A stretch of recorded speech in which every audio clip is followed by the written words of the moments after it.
ಇವತ್ತಿನ ವಿಡಿಯೋದಲ್ಲಿ ತುಂಬಾ ಸಿಂಪಲ್ಲಾಗಿ ಹೆಸರುಬೇಳೆ ಹಲ್ವಾ ಮಾಡೋದನ್ನು ತೋರಿಸ್ಕೊಡ್ತಾ ಇದ್ದೀನಿ.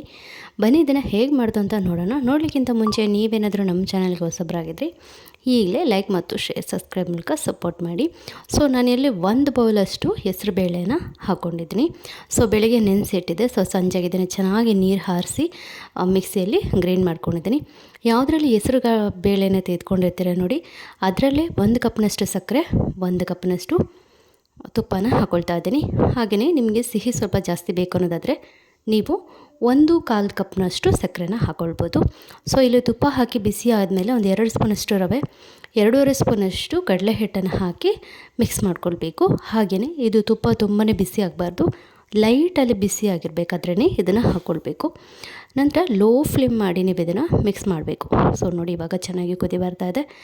ಈಗ ನಾವು ಹೆಸರುಬೇಳೆನ ನೆನೆಸಿದ್ವಲ್ಲ, ಅದಕ್ಕೆ ನೀರು ಒಂದು 2-3 ಸ್ಪೂನಷ್ಟು ನೀರನ್ನ ಹಾಕ್ಕೊಂಡು ಅದನ್ನು ಗ್ರೈಂಡ್ ಮಾಡ್ಕೊಂಡಿರೋ ಪೇಸ್ಟನ್ನು ಇದಕ್ಕೆ ಹಾಕ್ಕೊಳ್ತಿದ್ದೀನಿ. ಈ ಟೈಮ್ನಲ್ಲಿ ಆದಷ್ಟು ನೀವು ಲೋ ಫ್ಲೇಮಲ್ಲಿ ಇಟ್ಟು ನೀವು ಇದನ್ನು ಮಿಕ್ಸ್ ಮಾಡ್ಕೊಳ್ಬೇಕಾಗತ್ತೆ, ಇಲ್ಲಾಂದರೆ ಬೆಂದಂಗೆ ಆಗಿಬಿಡುತ್ತೆ. ಸೊ ಇವಾಗ ಇದನ್ನು ಒಂದ್ಸರಿ ಚೆನ್ನಾಗಿ ತುಪ್ಪದಲ್ಲಿ ಈ ರೀತಿ ಕೈ ಆಡಿಸ್ಕೊಳ್ಬೇಕು. ಇವಾಗ ನೋಡಿ, ಡ್ರೈ ಆಗಿ ಕಾಣಿಸ್ತಾ ಇದೆ ಅಲ್ವಾ? ನೋಡಿ ಹೇಗೆ ಕಾಣಿಸ್ತಾ ಇದೆ ಅಂತ. ಈಗ ನೋಡಿ, ಸ್ವಲ್ಪ ಹಸಿ ವಾಸನೆ ಎಲ್ಲ ಹೋಗಿ ಅದರ ಕಲರ್ ಕೂಡ ಚೇಂಜ್ ಆಗಿದೆ. ತುಪ್ಪದ ಜೊತೆ ಇದು ಚೆನ್ನಾಗಿ ಬೆಂದಿದೆ ಕೂಡ ನೋಡಿ. ತುಪ್ಪದ ಜೊತೆ ತುಂಬ ಚೆನ್ನಾಗಿ ಬೇಯಲ್ಲ. ಸೊ ಸ್ವಲ್ಪ ಅದನ್ನು ತುಪ್ಪ ಎಳ್ಕೊಂಡು ಸಾಧಾರಣ ಅದರ ಹಸಿ ವಾಸನೆ ಎಲ್ಲ ಹೋಗಿದೆ. ಸೊ ಇವಾಗ ನೋಡಿ, ಪುಡಿ ಪುಡಿ ಆಗ್ತಾಯಿದೆ, ನೋಡ್ತಾ ಇದ್ದೀರಲ್ಲ. ಸೊ ಈ ಟೈಮ್ನಲ್ಲಿ ನೀವು ಅರ್ಧ ಲೀಟ್ರನ್ನ ಹಾಲು ಹಾಕ್ಕೊಳ್ಬೇಕು. ಇವಾಗ ಹಾಲನ್ನ ಪೂರ್ತಿ ಹಾಕ್ಕೊಂಡಿದ್ದಾದಮೇಲೆ ಚೆನ್ನಾಗಿ ಇದನ್ನು ಮಿಕ್ಸ್ ಮಾಡ್ಕೊಳ್ಬೇಕು. ಹಾಗೆಯೇ ನಾನಿಲ್ಲಿ ಅರ್ಧ ಲೀಟ್ರ್ ಹಾಲನ್ನ ಹಾಕ್ಕೊಂಡಿದ್ದೀನಿ ಅಂತ ಹೇಳಿದೆ ತಾನೆ. ಸೊ ನೀವು ಏನಂದರೆ ಲೋ ಫ್ಲೇಮಲ್ಲಿ ನೀವು ಇದನ್ನು ಮಿಕ್ಸ್ ಮಾಡಬೇಕಾಗತ್ತೆ. ಸೊ ಇವಾಗ ಹಾಲನ್ನ ಹಾಕಿದ ಮೇಲೆ ಲೋ ಫ್ಲೇಮಲ್ಲಿದೆ. ಈಗ ಇಲ್ಲಿ ಸ್ವಲ್ಪ ಏಲಕ್ಕಿ ಪುಡಿ, ಸ್ವಲ್ಪ ಕಲರ್ ಹಾಕ್ಕೊಳ್ತಾ ಇದ್ದೀನಿ. ನಿಮಗೆ ಕಲರ್ ಎಲ್ಲ ಬೇಡ ಅಂತಂದರೆ ನಿಮ್ಮ ಇಷ್ಟ, ಕಲರ್ ಹಾಕ್ದೇ ಮಾಡ್ಕೊಳ್ಬೋದು. ಸೊ ಇವಾಗ ನಾನು ಚೆನ್ನಾಗಿ ಒಂದ್ಸರಿ ಮಿಕ್ಸ್ ಮಾಡ್ಕೊಳ್ತೀನಿ. ಈಗ ನೋಡ್ತಾ ಇದ್ದೀರಲ್ಲ, ನೋಡ್ತಿದ್ದಂಗೆ ಅದು ಸ್ವಲ್ಪ ದಪ್ಪ ಆಗುತ್ತೆ, ಕುದೀತಾ ಕೂಡ ಇದೆ.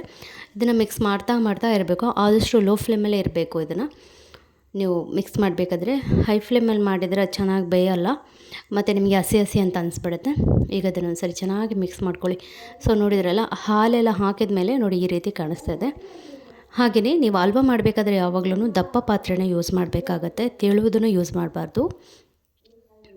ಸೊ ಇವಾಗ ಯಾವ ಕಪ್ಪಲ್ಲಿ ಹೆಸರುಬೇಳೆ ತೆಗೆದುಕೊಂಡಿದ್ದೀವಿ ಅದರಲ್ಲಿ 1/4 ಕಪ್ನಷ್ಟು ಸಕ್ಕರೆ ಹಾಕ್ಕೊಂಡಿದ್ದೀನಿ. ನಿಮಗೆ ಸಿಹಿ ಸ್ವಲ್ಪ ಜಾಸ್ತಿ ಬೇಕು ಅನ್ನೋದ್ರೆ ಮಾತ್ರ ನೀವು 1/4 ಕಪ್ನಷ್ಟು ಸಕ್ಕರೆ ಹಾಕ್ಕೊಂಡ್ರೆ ಸಾಕು, ಇಲ್ಲಾಂದರೆ 1 ಕಪ್ ಸಾಕಾಗುತ್ತೆ. ಯಾವ ಕಪ್ಪಲ್ಲಿ ಬೇಳೆ ತೆಗೆದಿರ್ತಾರೋ ಅದೇ ಕಪ್ಪಲ್ಲಿ ತುಪ್ಪ, ಅದೇ ಕಪ್ಪಲ್ಲಿ ಸಕ್ಕರೆ ಹಾಕ್ಕೊಳ್ಬೇಕು. ಸೊ ಇವಾಗ ಸಕ್ಕರೆ ಹಾಕ್ದಂಗೆ ಸ್ವಲ್ಪ ನೀರು ಹಾಕ್ತಾಯಿದ್ದೆ, ನೋಡ್ತಾ ಇದ್ರಲ್ಲ. ಇದನ್ನು ಕೂಡ ಅಷ್ಟೇ ಲೋ ಫ್ಲೇಮಲ್ಲಿ ಇಟ್ಟೇ ನೀವು ಇದನ್ನು ಮಾಡಬೇಕು. ಆದಷ್ಟು ಕೈ ಆಡಿಸ್ತಾನೇ ಇರಬೇಕು, ಇಲ್ಲಾಂದರೆ ತಳ ಹತ್ಕೊಂಡ್ಬಿಡುತ್ತೆ.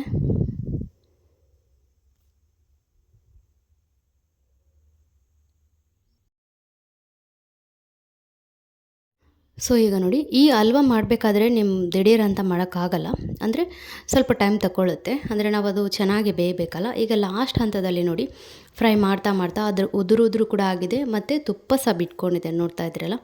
ಈಗ ನೋಡಿ, ಲಾಸ್ಟಲ್ಲಿ ನಿಮ್ಗೆ ಯಾವುದಾದ್ರೂ ಗೋಡಂಬಿ, ಪಿಸ್ತಾ ಅಥವಾ ಬಾದಾಮಿ ಕೂಡ ಸಣ್ಣದಾಗಿ ಕಟ್ ಮಾಡಿ ಹಾಕ್ಕೊಳ್ಬೋದು. ಅದನ್ನು ಕೂಡ ತುಪ್ಪದಲ್ಲೇ ಫ್ರೈ ಮಾಡಿ ಕೂಡ ಹಾಕ್ಕೊಳ್ಬೋದು. ಈಗ ನೋಡಿ, ಚೆನ್ನಾಗಿ ಬಿಟ್ಕೊಂಡಿದ್ದೆ. ಈಗ ಒಂದು ಪ್ಲೇಟಿಗೆ ಹಾಕ್ಕೊಳ್ತಾ ಇದ್ದೀನಿ. ನೋಡಿದ್ರಲ್ಲ ಎಷ್ಟು ಸಿಂಪಲ್ಲಾಗಿ ರೆಡಿಯಾಗಿದೆ ಅಂತ.